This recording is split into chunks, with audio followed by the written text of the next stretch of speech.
MRR news కి స్వాగతం.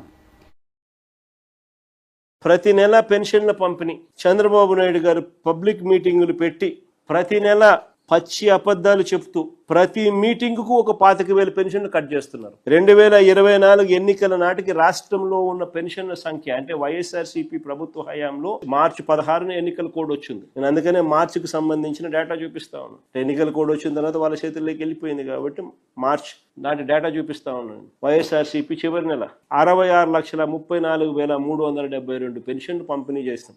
ఈ నెల చంద్రబాబు నాయుడు గారు ఇచ్చిన నెంబర్ అది 60,96,108. అంటే ఏకంగా 5,38,634 పెన్షన్లు కత్తిరించినట్టు ఇప్పటికి. ఈ ఫిబ్రవరి నెలలో ఈ 60,96,108 పెన్షన్లు ఏదైతే ఇచ్చినాడు ఫిబ్రవరి నెలలో, దీనికి ఇచ్చిన సొమ్ము 2,632 కోట్లు. ఇంటూ 12 నెలలు వేసుకుంటే ఏడాదికి 31,554 కోట్లు బడ్జెట్ డాక్యుమెంట్ లో పెన్షన్ల కోసం అని చెప్పి. బడ్జెట్ డాక్యుమెంట్ ఈ సంవత్సరానికి సంబంధించిన బడ్జెట్ డాక్యుమెంట్ లో పెన్షన్ల పంపిణీకి ఎంత పెట్టాడో తెలుసా?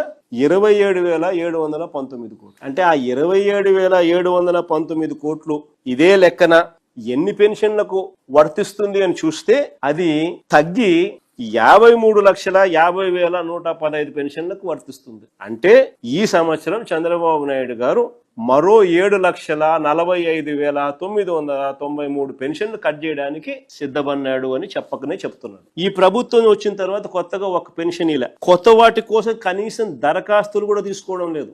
ప్రభుత్వం వద్ద ఇప్పటికే 2.5 లక్షల దరఖాస్తులు పెండింగ్. గతంలో ప్రతి 6 నెలలకు ఒకసారి, ప్రతి ఏటా జూన్లోను, ప్రతి ఏటా మరోసారి, ప్రతి ఏటా డిసెంబర్లోను, ప్రతి 6 నెలలకు ఒకసారి అప్డేట్ చేసేవాళ్ళం. అప్లికేషన్స్ తీసుకుని వెరిఫై చేసి ఇమ్మీడియట్లీ శాంక్షన్ చేసేవాళ్ళం. ఎవ్రీ 6 months, ప్రతి 6 నెలలకు ఒకసారి. దిగిపోయే నాటికి 39 లక్షల పెన్షన్లు ఉంటే మా ప్రభుత్వం దిగిపోయే నాటికి, ఎలక్షన్ వచ్చే నాటికి 66 లక్షల పెన్షన్లకు పెరిగాం. అదే చంద్రబాబు నాయుడు గారి హయాంలో వచ్చిన 2 ఏళ్లకే 66 కాస్త